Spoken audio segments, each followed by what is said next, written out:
these guys were probably watching this Tanabe guy leg lock this other guy, and they're like, holy shit, that looks fucking dangerous. Do you know how to do that? No, I don't know how to do that. Why don't we just ban that shit? And then we don't have to deal with it. We don't have to learn it. Yeah, I agree. Let's ban it. What's the most efficient path to victory against this particular opponent? He's dropping off for the choke here. We could see the finish. It's looking tight. Tight at Alpra. Hey everyone, welcome to the Essential Jiu Jitsu Podcast. I'm your host, Matt Kwan. The Essential Jiu Jitsu Podcast is everything you need to know about Jiu Jitsu. And this week, we are going to discuss the history of Jiu Jitsu. We're going to take deep dives into the root history of Jiu Jitsu, the origins of it, which started in Japan. This is going to be part one of a multiple-part mini-series on the origins of Jiu Jitsu. So I hope you enjoy. And I did study a lot for this. It took a lot of research, and I'm still researching actually, for upcoming episodes on this series. There's a ton of information. I find it very, very interesting. Let's get to it. Before we do though, let's please like, share, and subscribe wherever you are. And if you can, leave comments in the comment section. It really helps the algorithm for the podcast. Please share this with your teammates, your friends. If you enjoy my content and you want to contribute or contact, I'll leave the links in the bottom as to how you can do it. Let's get started. So let's first just discuss the main reason of why Jiu-Jitsu was created. Jiu-Jitsu was created, it was originally called Koryu Jujitsu, and it was essentially what we know today as Japanese Jiu-Jitsu. It was created for the Bushi or samurai class, which is the warrior class of feudal Japan. We're going to go and take deep dives into Japanese history. And this samurai warrior class needed a martial art on the battlefield for when they lost a weapon or when a weapon was broken. And most of their training was primarily weapons based, mostly spears and swords, katanas, the mid-sized swords, wakizashis, and then the short daggers called tantos. So a lot of different blades. These are the main weapons of the samurai. These samurai are coming in hot with riding on horseback, and they're also wearing tons of armor. Okay, and when they lost a weapon, they needed to have some kind of a hand-to-hand combat. So this Koryu Jujitsu was based around throwing, striking, strangles, and joint locks, and meant to be done on someone with full body armor. Okay, and that's kind of like the main purpose of the original Jiu-Jitsu as we know it, was for this samurai class, their hand-to-hand combat. And I'm going to now read a couple of excerpts from this book here. It's called Mastering Jiu-Jitsu, and it's written by John Danaher and Renzo Gracie. I believe it's probably Danaher who wrote most of it, just because I've seen enough Danaher instructionals to understand that this sounds like his words, but it says also written by Renzo Gracie as well. So credit given to the master.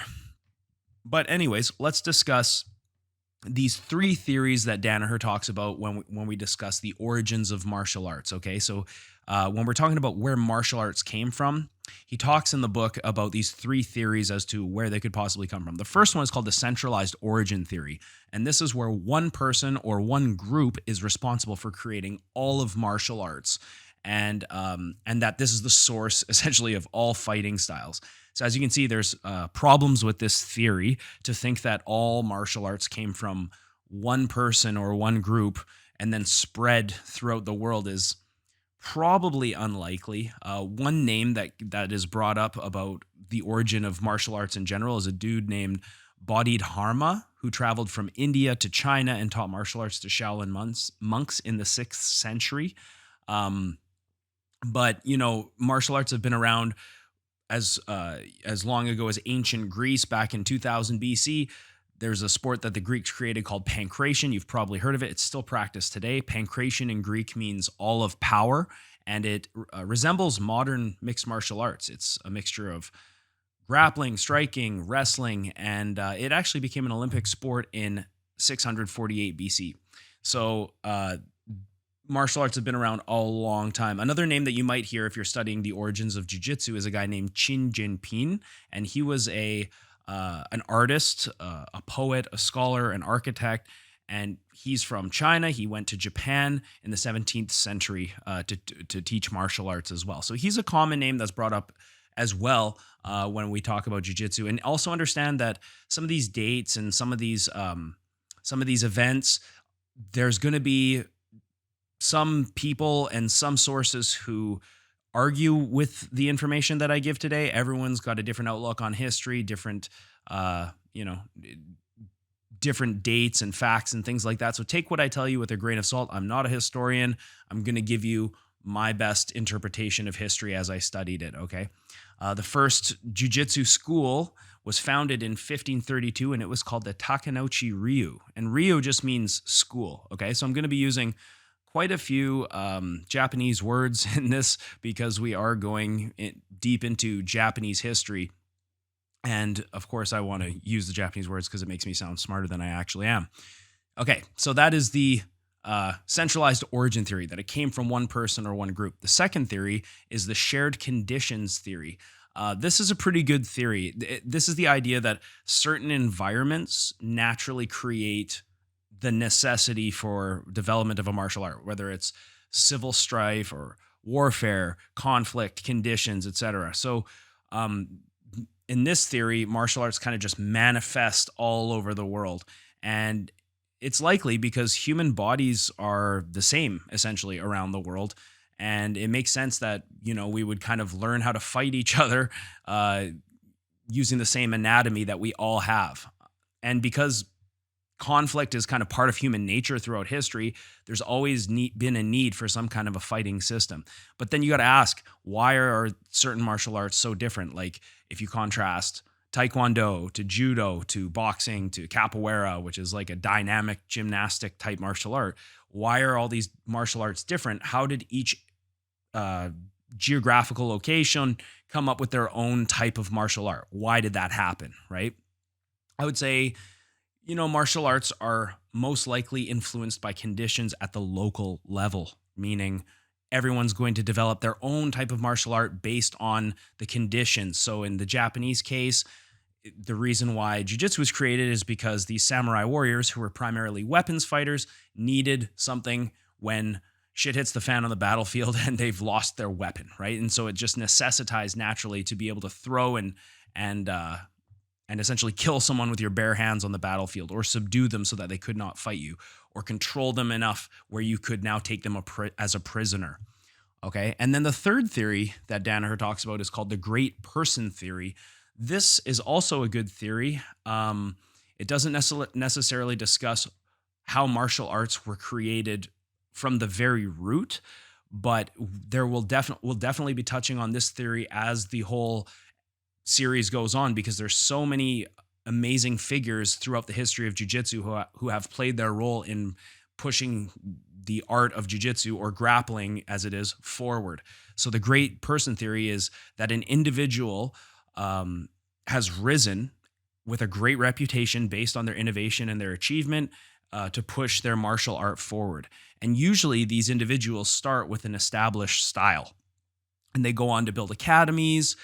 A lot of the time they win competitions, and they create a lot of notable practitioners and instructors, and they basically just contribute to the martial art.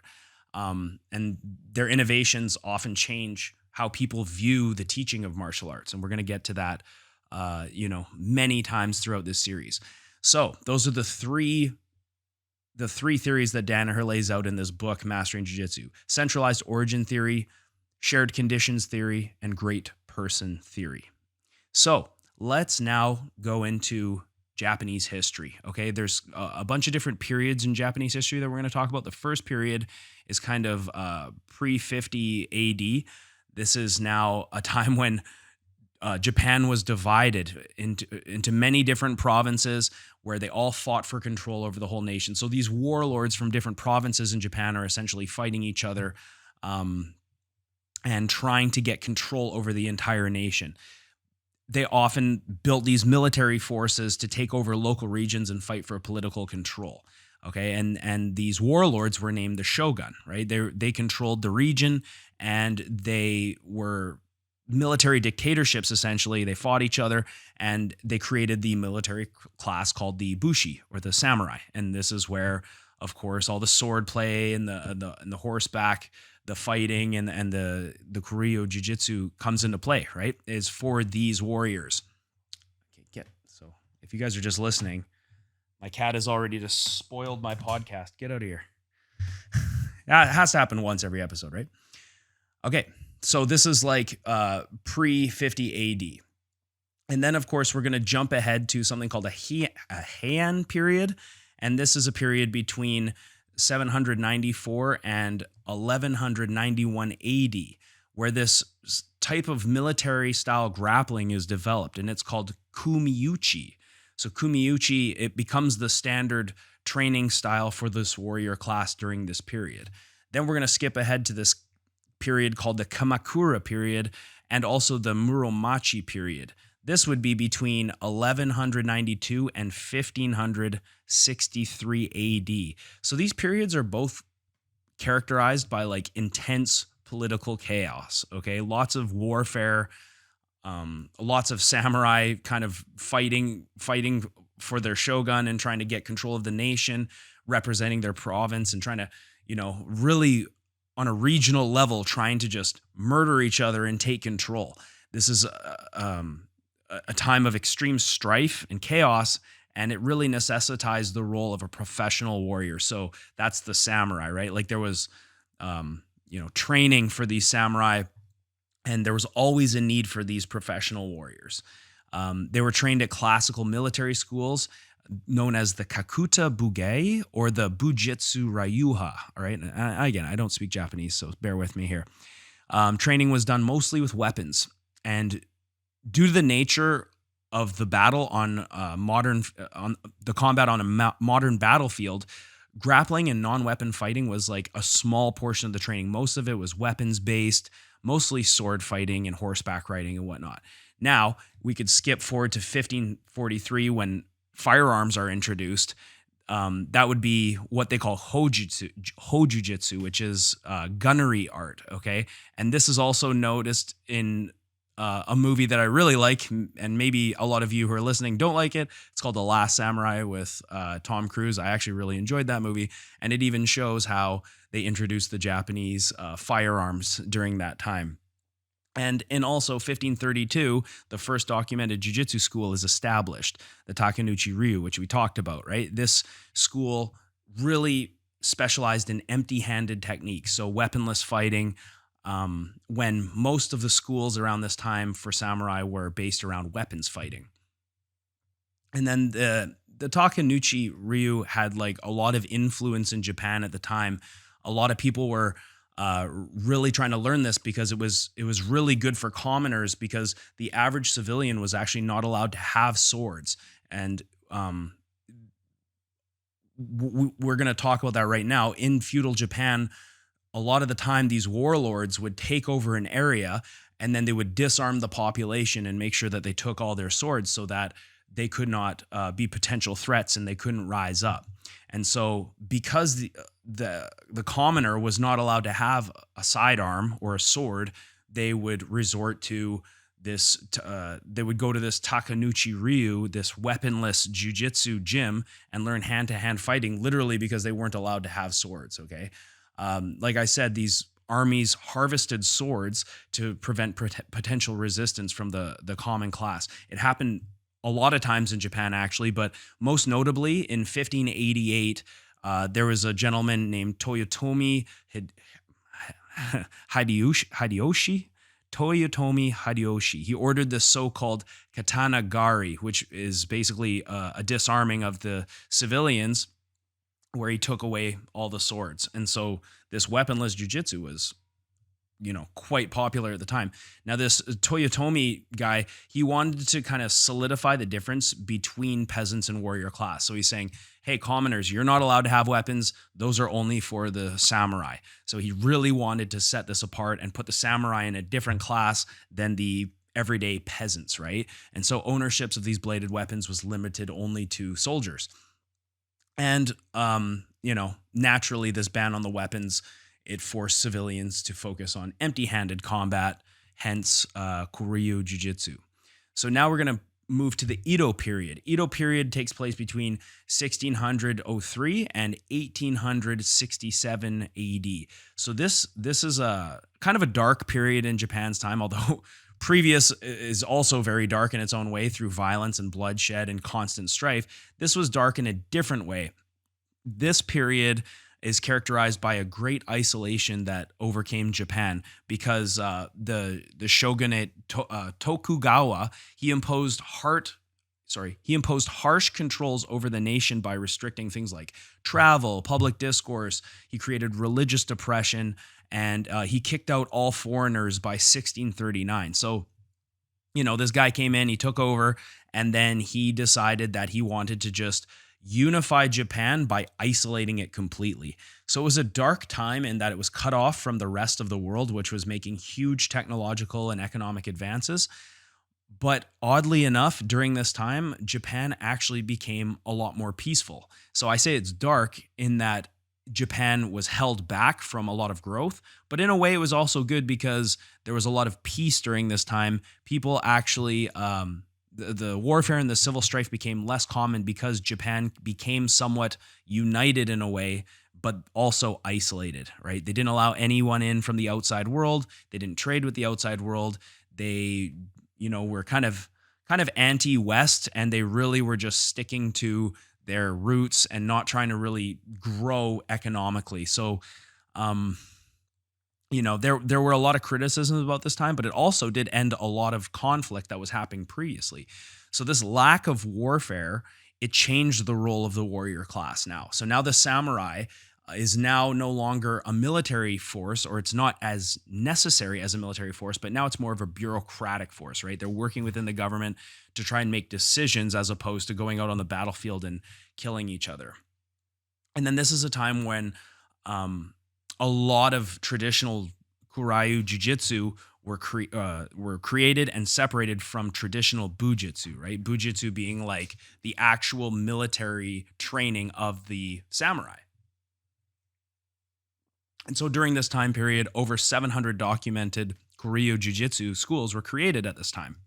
So a huge explosion in this weaponless combat during this period, and a big decline in the samurai training during this period, but also not a whole lot of civil strife during this period. And Tokugawa, his leadership became less popular over time because of its isolationist policies. And also in time, jiu-jitsu, near the end of this period started to now decline because it was starting to become identified with the old order of Japan.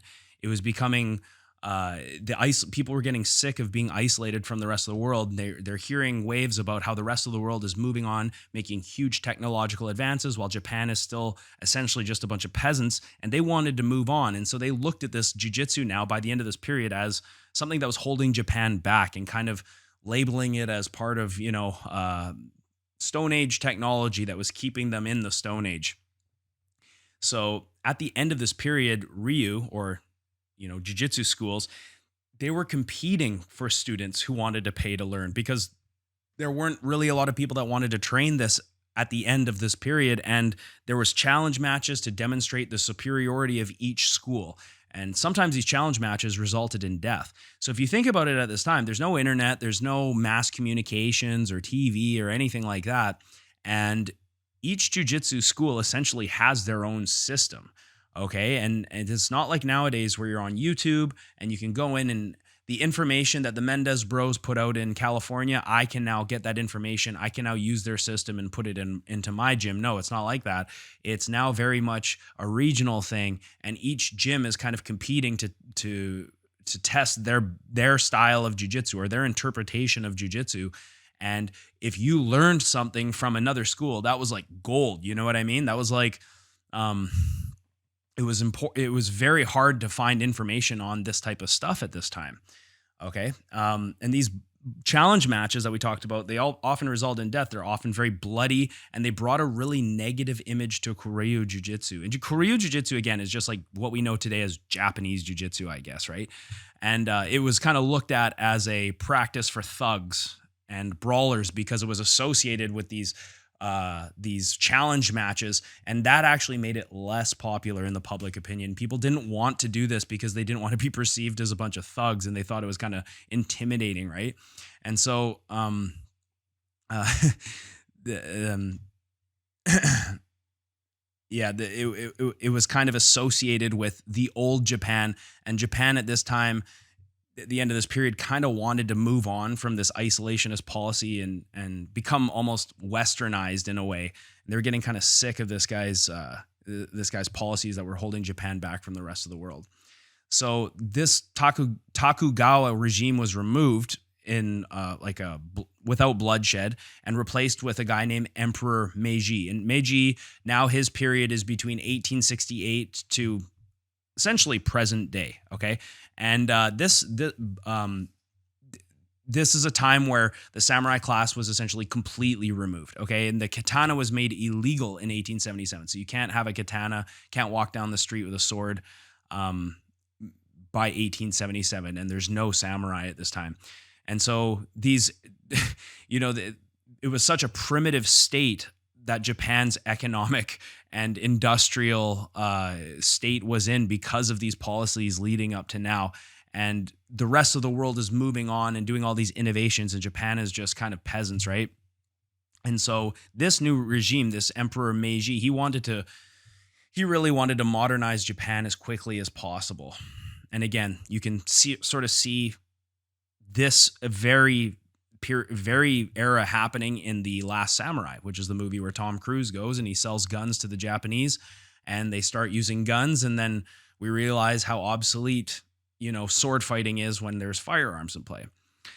All right, so now that's like a brief history on the feudal Japan, okay? And now we're going to shift focus to a gentleman who I admire greatly, and anyone who's a fan of jiu-jitsu, hopefully everyone knows who this guy is. His name is Jigoro Kano, and he was an educator, or like a teacher essentially, and he's also the founder of the sport of Judo. Okay, I have tremendous respect for Kano. I'm going to go into great detail about his life and what he did for jiu-jitsu, and this is a guy who, he seems like he's a humanitarian. He was a good dude. I did a previous episode on Kimura, I think it was episode 3, and Kimura seemed like kind of a crazy guy. This is a guy who wanted to kill someone one day using his favorite throw, Osotogari. Whereas Kano, he's not really as much a fan of militarization. He believed in contributing to society, making society a better place, making people more educated, and helping people kind of reach their self-perfection through judo. And this is a guy, so Jigoro Kano, he was born December 10th on 1860. He's a small dude. When I looked up his name, it said that he was 5'2", 90 pounds. So if you can imagine that, this guy is tiny. He's a very small man. As I'm sure many people at that time were generally smaller, and in Japan as well, people in Japan are generally smaller in stature, but this guy's really fucking small. He's 5'2", he's 90 pounds. He was from a very well-educated family, and he himself was very well-educated. He's said to have been bullied and abused as a child in school because of his size and because he was an intellectual, because he was a smart guy, and so he turned to jiu-jitsu. And during this Meiji period, he started his study of jiu-jitsu around the late 1870s. Now, his father was not too happy about his son's interest in jiu-jitsu because he was from an intellectual family, but he allowed him to train as long as he promised to master it, to reach a level of mastery in the art of jiu-jitsu, right? And then so Kano just kept practicing.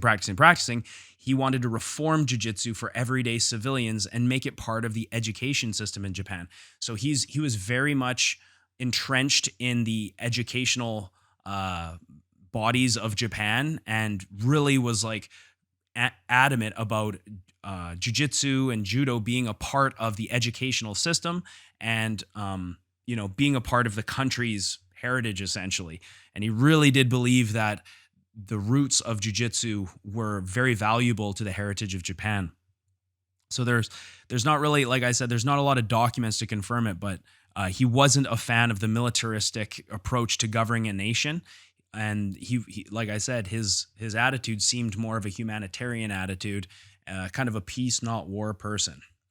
And he studied in Tokyo University for 4 years under a gentleman named Fukudo Hachinosuke at the Tenjin Shinyo Ryu, which is a traditional jiu-jitsu school. And he also trained under another guy named Mataemon Iso. Mataemon Iso. And both of these guys, both Fukuda and Iso, they both died within the 4 years that Kano studied there. So I believe he trained there for 2 years, and then Fukuda died, and then he trained 2 more years under Mataemon Iso, and then Iso died after 2 years. So he had 4 years of training, and then after those 2 guys died, he went to Kito-ryu Jiu-Jitsu under a gentleman named Tsunetoshi Ikubo. And under this gentleman, Ikubo, emphasis was put on throwing techniques, which is similar to that of modern judo, whereas the previous jiu-jitsu that he had learned under Iso and Fukuda, this was more of a traditional Japanese jiu-jitsu. So now he's training under this Ikubo guy at a place called Kito-ryu Jiu-Jitsu, and he's learning a lot of throwing techniques. Okay, so it's now very different. And don't worry, we're going to discuss, we're going to contrast the strengths and weaknesses of Koryu Jujitsu compared to judo pretty quickly here. Okay, so under Ikubo, Kano was said to have excelled really greatly in Randori, and claimed that Ikubo's standing techniques were like way better than the schools that he had previously trained at. Okay, so if you don't know what Randori is, this is the term that judoka use to describe live training. Okay, I should just say, when you learn judo and also other martial arts, there's Randori, which means live training. Okay, very, very important. And then there's something called Kata. And Kata is essentially sequences that have been pre-choreographed, and you perform them on a non-resisting opponent. It's almost like a dance, okay? And judo is still trained this way. You can still do your kata and get your black belt that way. You can also get your black belt through competition in judo. And so these are kind of like 2 different ways you can learn martial arts, essentially, okay? And obviously Randori, I would say, if you're going to compete or you're going to use your martial arts in a real setting, Randori is, I would say, infinitely more valuable in terms of actually teaching the student how to use the martial art compared to kata, which is not used against live resistance, right? And so, yeah, Kano really liked this guy's throwing techniques. He's like, man, this Ikubo guy, his throwing techniques are better than anything I've ever seen before. And over time, Kano actually began to throw Ikubo in Randori. And so you start to see the student become the master. So I'm going to read a quote now from Jigoro Kano, okay? So he said, I quote, "Usually it had been him that threw me. Now instead of being thrown, I was throwing him, and with increasing regularity. I could do this despite the fact that he was of the Kito-ryu school and was especially adept in throwing techniques. This apparently surprised him, and he was quite upset over it for quite a while. What I had done was quite unusual, but it was the result of my study of how to break the posture of the opponent. It was true that I had been studying the problem for quite some time, together of the reading the opponent's motion. But it was here that I first tried to apply thoroughly the principle of breaking the opponent's posture before moving in for the throw. I told Mr. Ikubo about this, explaining that the throw should be applied after one has broken an opponent's posture. Then he said to me, 'This is right. I am afraid I have nothing more to teach you.' End quote. Soon afterward, I was initiated in the mystery of Kito-ryu Jiu-Jitsu and received all of his books and manuscripts of the school." So what this says right here is Kano has essentially discovered the idea of Kuzushi, how to off-balance an opponent, and he's saying, I've realized if I want to throw someone, the best way to do it is to off-balance them by breaking their posture first, then I go in for my throw. And once he said this, Ikubo's like, shit, I have nothing more I can teach you, man. Essentially just tipping his hat to Kano and saying, wow, you've surpassed me. You have unlocked the code. You can throw me now. You are essentially, you're the master now. And He gave him his books and his manuscripts of the school, which apparently back then was kind of a big deal. Okay. So he developed this idea of Kuzushi, which we still use in jiu-jitsu and judo today. You know, you still hear, when you hear Danaher and Gordon Ryan talk about techniques, they talk about Kuzushi constantly. Kuzushi is the foundation of our techniques in grappling. When we're on the bottom, we're trying to make our partner put their hands on the floor. Okay. When we're standing with our partner, we try and break their stance and break their posture, off balance them before we throw. And when you do this, it does some really amazing things, because when an opponent is off balance, they can't effectively attack you or defend you. And if you off balance them, not only will you be able to throw them often, but if they defend the first throw, there's often an opportunity to have a follow-up throw if the first throw doesn't work. So Kuzushi it's really a revolutionary idea that Kano sort of developed. So at age 22, if you think about how young 22 is, that is super young. Kano opened a Ryu in 1882, okay? And so he opened his own school in 1882 and taught this method of jiu-jitsu, which he named Judo. And the translation for Judo is the gentle way, or more figuratively, more literally, the gentle method, okay? But we commonly refer to it as the gentle way. This was only after 4 years of training, this guy opened his own school. So he is like a student of the game and way ahead of his time at this time. So the name of the school that he created is called Kodokan Judo. And the translation for Kodokan Judo is a school for studying the way. Okay. He reformed traditional Koryu Jujitsu, and he had a lot of criticisms of the art. One of them was that it was associated with like the old Japan, and it was perceived to be a violent sport for thugs and brawlers. And he wanted to change that image. He wanted to have a sport that was for commoners, that could be done in public sanctioned competitions, and who knows, maybe one day be in the Olympic Games, right? Like really, which it obviously was. And Kano actually was on the Olympic Committee. He was the first Asian who was brought to the Olympic Committee, I believe in, I don't have the date here. From 1909 is when he was the first Asian member of the International Olympic Committee. From 1909 until his death on May 4th, 1939. So this guy's like, you know, not only did he develop this crazy groundbreaking discovery about breaking people's balance, and he's reforming Japanese jiu-jitsu, he really wanted to spread it to the world. He really wanted this art to be all over the place, not just to be the main combat sport in Japan, but to really make international waves and to be a worldwide martial art, which it did become, right? Judo is one of the biggest sports in the world nowadays. So he's the founder of the Kodokan. He wants to share this art, and he started with under 10 students. And as his Ryu grew, he changed multiple locations throughout his life. And at the end, he had well over like 1,500 students. So it grew immensely over time and changed locations many times. He's also one of the main guys who really believed in the notion of maximum efficiency, minimum effort. I'm going to try and pronounce this. The Japanese call it Suryoki Zinyo. Suryoki Zinyo means maximum efficiency, minimum effort when you're learning martial arts. And this is like kind of one of the first things you learn about in jiu-jitsu. This is all about using your leverage and your efficiency against an opponent and creating like asymmetrical warfare. And we can use this really in any military operation. We can use this in any combat operation, okay?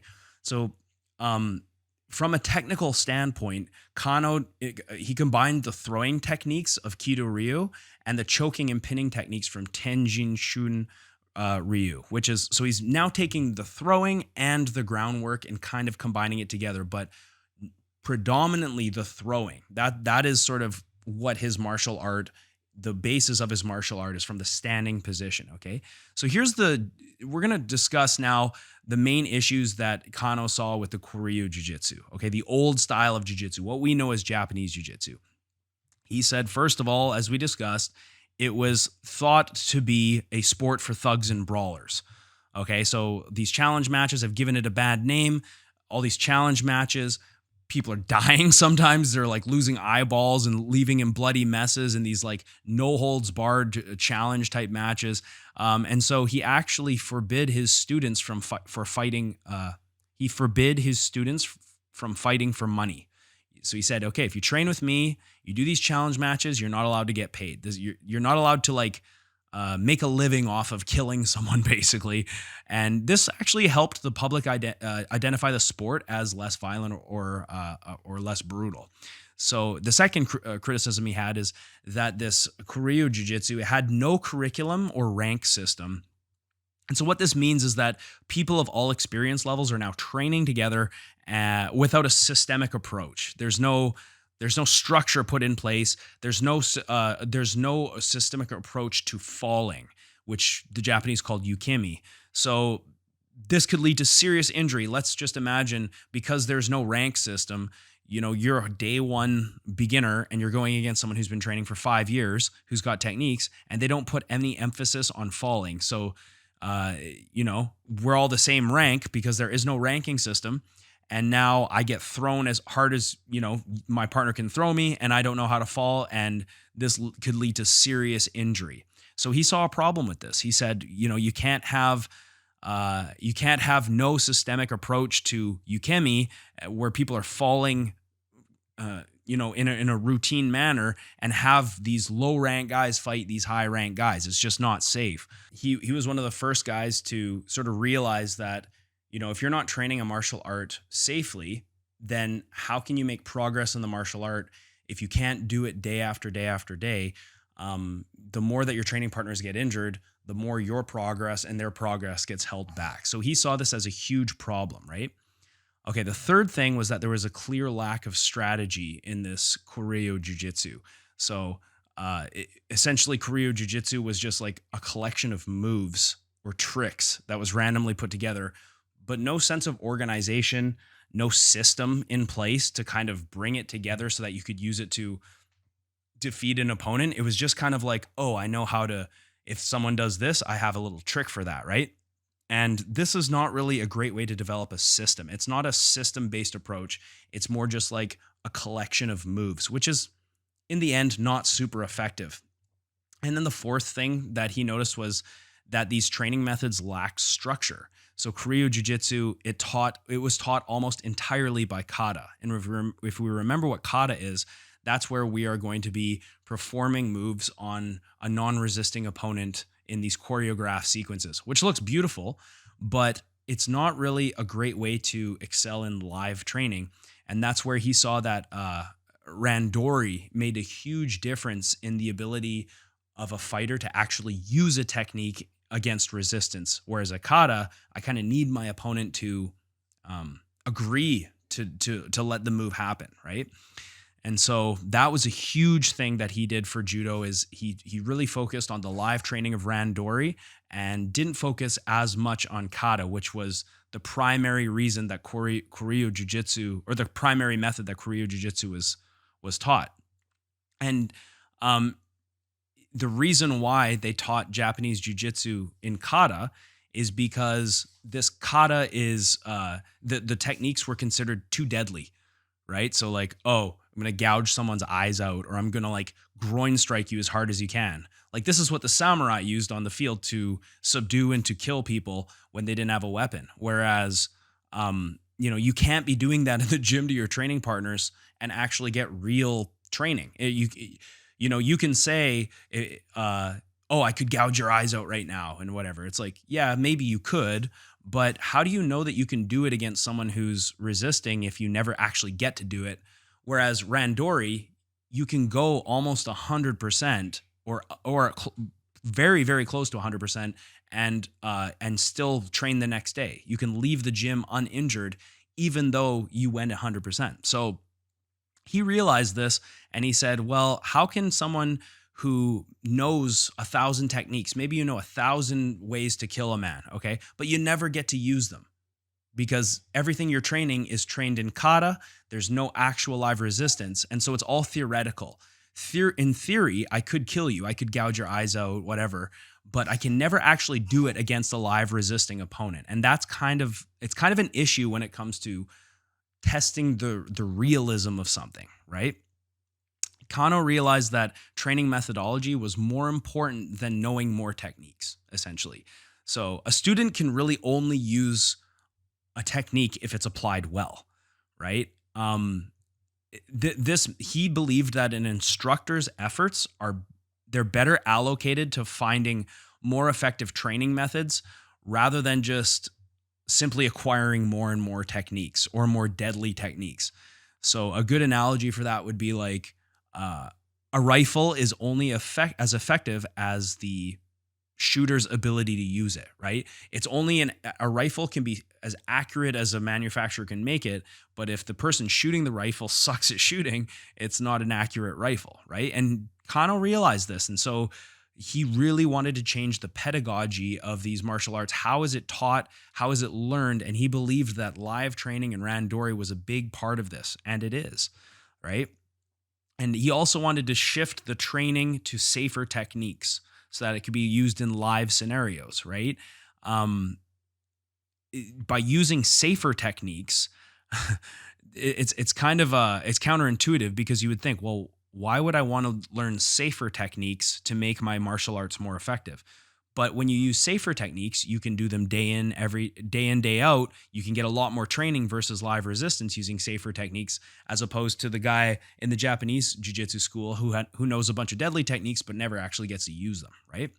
It actually makes total sense if you think about it. Really, it comes down to live resistance being kind of the creator of skill development. And this reminds me very much of the episode we had a couple of weeks ago with Greg Souders when we talk about his games-based approach versus drilling on non-resisting opponents. And you could totally draw parallels between Kano and his methodology and Greg Souders and his methodology. It's actually very, very similar if you think about it, right?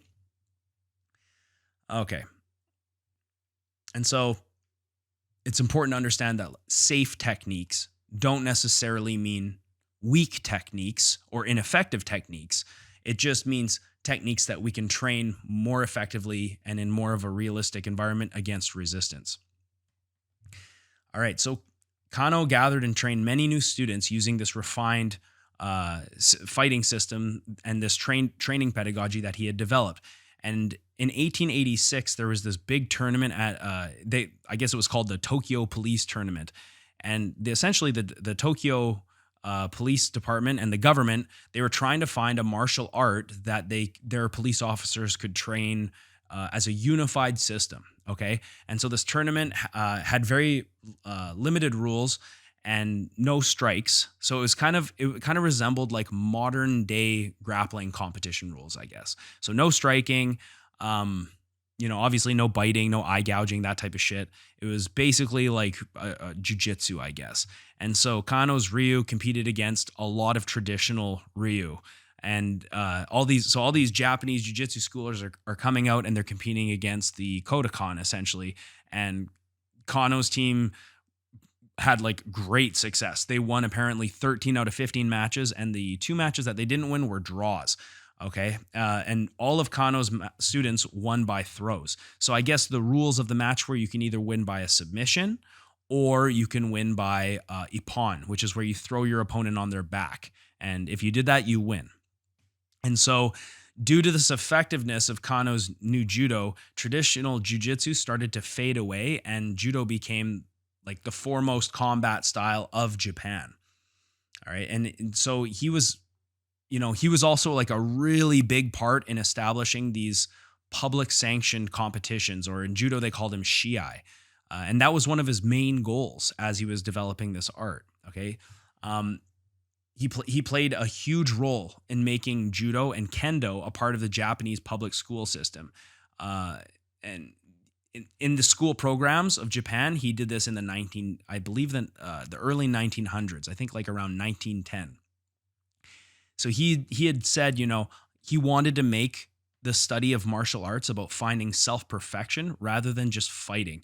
So to him, it was like learning martial arts was more about character building than it was about fighting. And he believed that if people had done this, they would be able to positively contribute to society. And it's something that I always say, if everyone did jujitsu, the world would be a better place. And that's kind of why, when you learn martial arts and you work on perfecting yourself, making your skills better, you learn more respect. You learn how violence really isn't a great option, and how in a fight things can go wrong, and you kind of respect people more. You respect how mortal you are because you know how dangerous a fight can be. And you become a better person when you train in a discipline like a martial art. And so he really believed that by training martial arts as a whole, it would positively contribute to his society. So I also want to say that in 1918, I'm going to quote Kano again. Don't think about what to do after you become strong. I've repeatedly stressed that the ultimate goal of judo is to perfect the self and to make a contribution to society. In the old days, jiu-jitsu practitioners focused their efforts on becoming strong and did not give too much consideration to how they could put that strength to use. Similarly, judo practitioners of today do not make sufficient efforts to understand the ultimate objective of judo. Too much emphasis is placed on the process rather than the objective, and many only desire to become strong and to be able to defeat their opponents. Of course, I am not negating the importance of wanting to become strong or skilled. However, it must be remembered that this is just part of the process for a greater objective. The worth of all people is dependent on how they spend their life making contributions, end quote. Very, very cool stuff. Jigoro Kano, there's a reason why he was celebrated on Google not that long ago. When you click on the Google search engine and they have something there, there's a picture of Kano and his contributions and how he developed judo. He seems like a really cool dude and a huge contributor to martial arts. In 1951, the IJF, the International Judo Federation, was created, and Kano was the first person to be inducted into the IJF Hall of Fame in 1999. All right, now we're going to talk about another really important person. This guy's name is Mataemon Tanabe. He is the head of Fusen-ryu Jiu-Jitsu, and he was born in 1869 and he died in 1942. So right in the middle of World War II. Mataemon Tanabe, this gym that he was the head of is called Fusen-ryu. He actually didn't create it. Fusen-ryu was created by a dude named Matsuge Takeda, who was born in 1794. So, pretty old guy. Essentially, this school came along and issued a challenge to the Kodokan. So this guy, Mataemon Tanabe, he's the head of the Fusen-ryu Jiu-Jitsu school, and he goes and makes an inter-school challenge to the Kodokan, which is Jigoro Kano's school. Now, Mataemon Tanabe, he was a specialist in ground grappling, and Fusen-ryu focused exclusively in ground fighting, whereas Kodokan focused mostly on standing throwing techniques. So, Tanabe knew of the Kodokan's strength. He knew that their standing techniques, specifically their specifically their skills in gripping and throwing, were what made them dangerous, right? And so he intentionally looked to make a strategical move to take the fight to the ground willingly. Essentially, they pulled guard, which brings love to my heart. And they took the fight to a phase of combat where the judoka were not really well versed and they weren't prepared to deal with the groundwork of these Fusen-ryu students. And on the ground, a lot of Tanabe and his students applied joint locks and strangles, sometimes off their back, sometimes they would sweep their opponents and get on top and strangle them.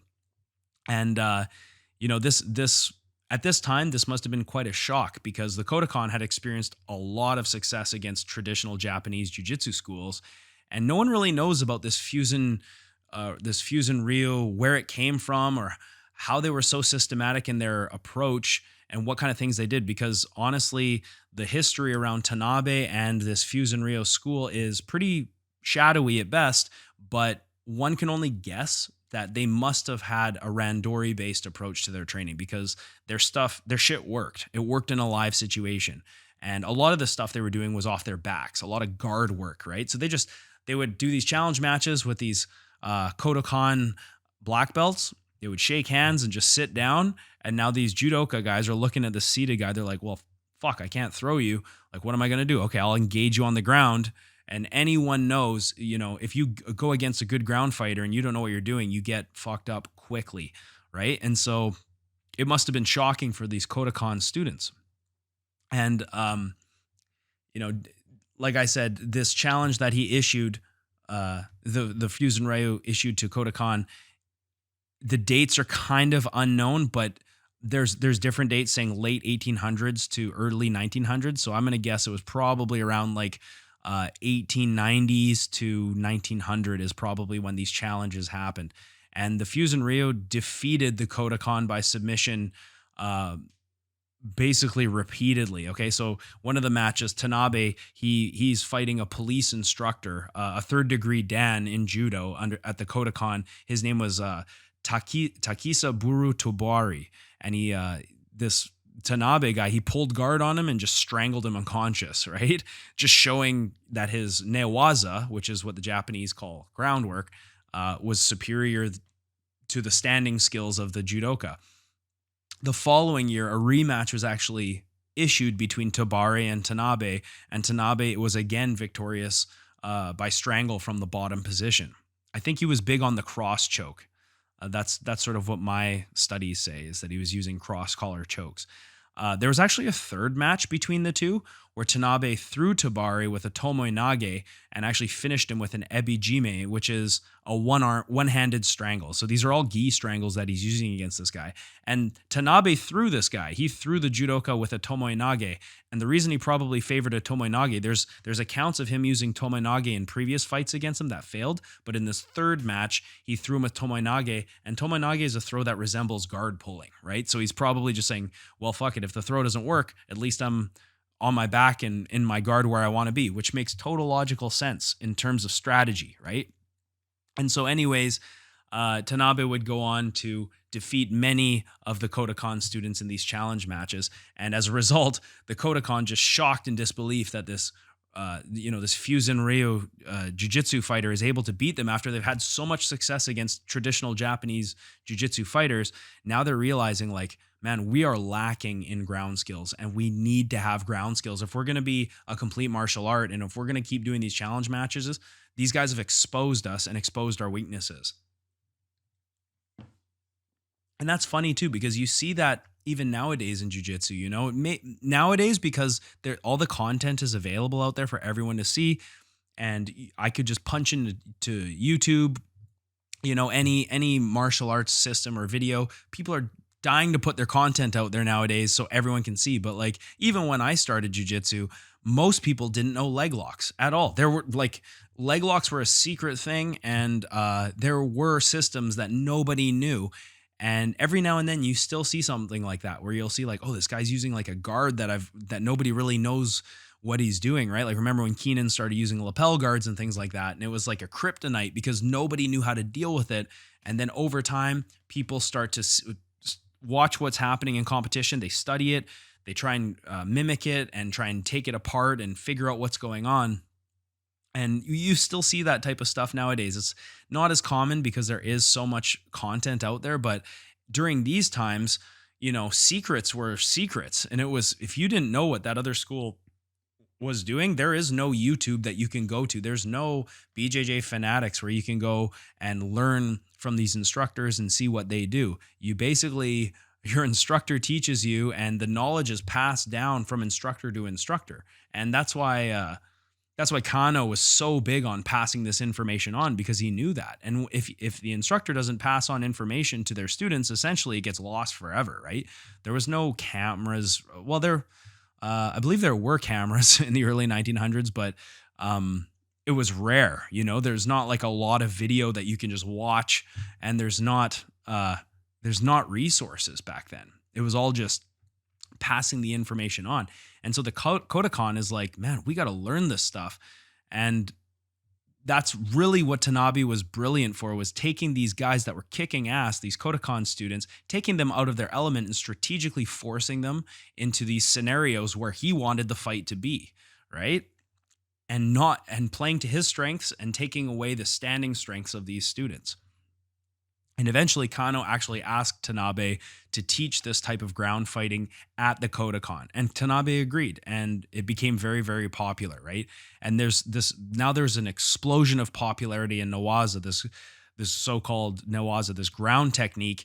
And the combination of Judo and Newaza, with that combination and now having the standing with the groundwork together, this Fusen-ryu seemed to fade away. And like I said, it's kind of mysterious that we don't know more about it or Tanabe.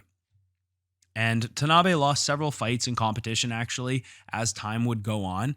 People started like knowing his tricks and like sort of seeing, sort of understanding what he wanted, I guess you could say. Not that they ever figured out his ground game, but they knew if they go to the ground of this guy, they're kind of fucked. And there were a couple of cases that I was able to study where he lost matches because he got thrown and he would land on his head and get knocked out. Like that was one situation. He landed on his head and he knocked out. But I will also say kind of a cool account that I found was that he was actually one of the first guys who used an ashi garami.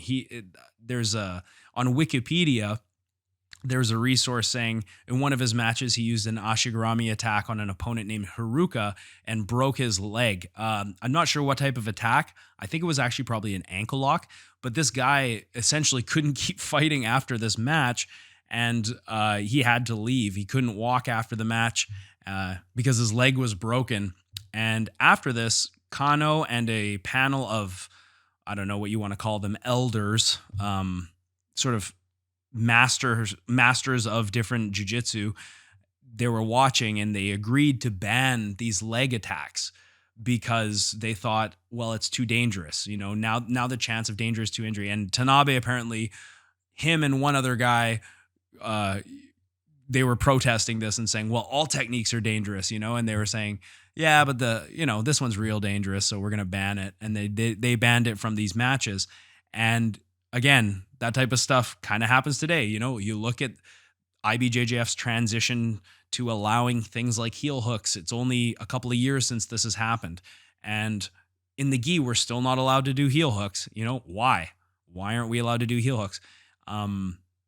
I think we should be allowed to do heel hooks. I've vocalized that on the podcast before, and I tend to think that the reason why we're not allowed to do heel hooks still in some rule sets is because there are still people who don't know them, and they don't want to know them, and they like their gi jiu-jitsu without their heel hooks. And so these guys were probably watching this Tanabe guy leg lock this other guy, and they're like, holy shit, that looks fucking dangerous. Do you know how to do that? No, I don't know how to do that. Why don't we just ban that shit? And then we don't have to deal with it. We don't have to learn it. Yeah, I agree. Let's ban it, right? Like that's probably, what was really going through their heads at the time that they saw this. And that is the pretty much the story of Mataemon Tanabe. And that's gonna bring me to my conclusion for this week's episode. That was part 1 of the history of BJJ.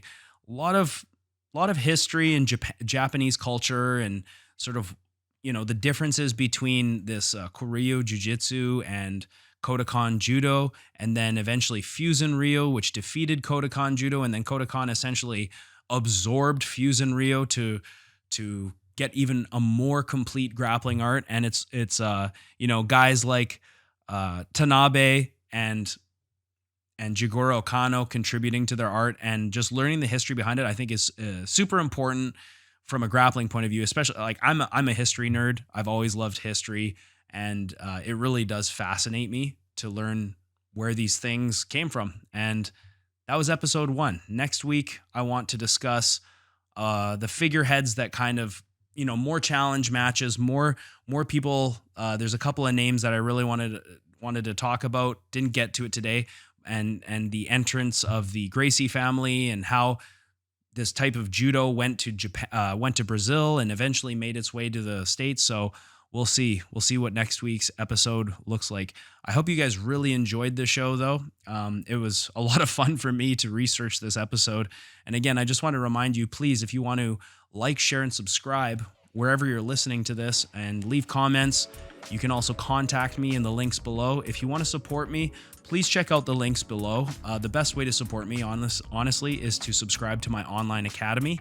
And if you like my coaching style, if you like my outlook on jiu-jitsu, there's a lot of content on there. I put up content almost every day, and it really does help me out. And I really appreciate all of you who have been subscribing to the online academy. And that is it. So please check out the links at the bottom. Other than that, guys, I'm going to see you next week. I really appreciate you tuning in. Thank you. Remember, the Essential Jiu-Jitsu podcast is everything you need to know about jiu-jitsu. We'll see you next week talking more about the history of BJJ. Thanks, guys.